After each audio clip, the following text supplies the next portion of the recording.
तर लातूर जिल्ह्यातील मुसळधार पावसामुळे नदीकाठच्या गावांमध्ये पूर परिस्थिती निर्माण होण्याची शक्यता निर्माण झाली आहे।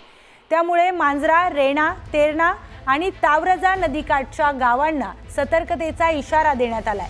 मांजरा नदीवरील साई बॅरेजसह अनेक बॅरेजेसचे दरवाजे उघडण्यात आले आहेत।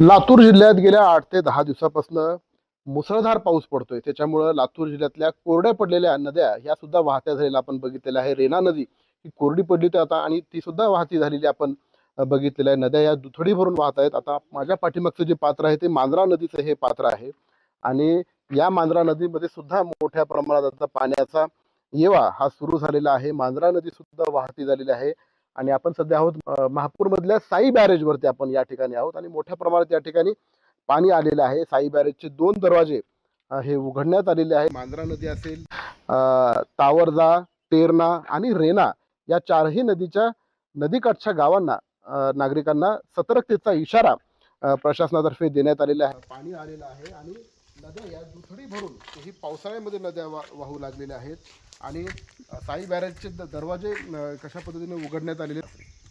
कांबळे नामदेव बोरवटी गाव माझं इथं जवळपास 16-17 पासून 18 वर्षापासून मी इथं ऑपरेटरचं काम करतोय आणि वॉचमॅन बी करतोय। रात्री 11 वाजता दारं उघडले 2, रात्री 3-3:30 वाजता बंद केले आम्ही।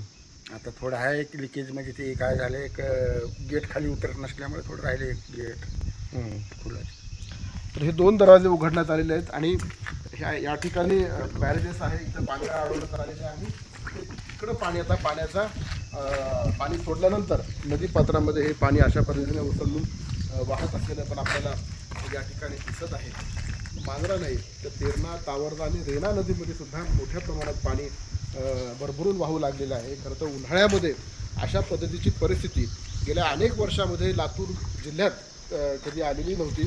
खरं तर लातूर जिल्हा हा ग्रस्त जिल्हा म्हणून ओळखला जातो आणि उन्हाळ्यामध्ये एवढ्या मोठ्या प्रमाणात पाऊस पडला आहे। त्याच्यामुळे आता खरीपामध्ये पेरणी कशी करावी असा प्रश्न अनेक शेतकऱ्यांना पडलेला आहे, कारण शेतकऱ्यांच्या जमीनसुद्धा खरडून गेलेल्या आपल्याला या ठिकाणी दिसून आहे। मांजरा नदीकाठचे हे जर आपण जमीन बघितलं, मी कॅमेरामॅनला विनंती करेन की थोडं त्या जमिनीवरती झूम करावं। अनेक शेतकऱ्यांनी जमिनी या नांगरून ठेवलेल्या होत्या, मात्र पाऊसच एवढा मोठा झालेला आहे। आता काल दिवसभर मोठ्या प्रमाणात मुसळधार पाऊस या ठिकाणी पडला आहे, त्याच्यामुळे सुद्धा मोठ्या प्रमाणात खरडून गेलेले आहेत। आता अनेक शेतकऱ्यांपुढे प्रश्न आहे की खरीपामध्ये पेरणी कशी करावी। तर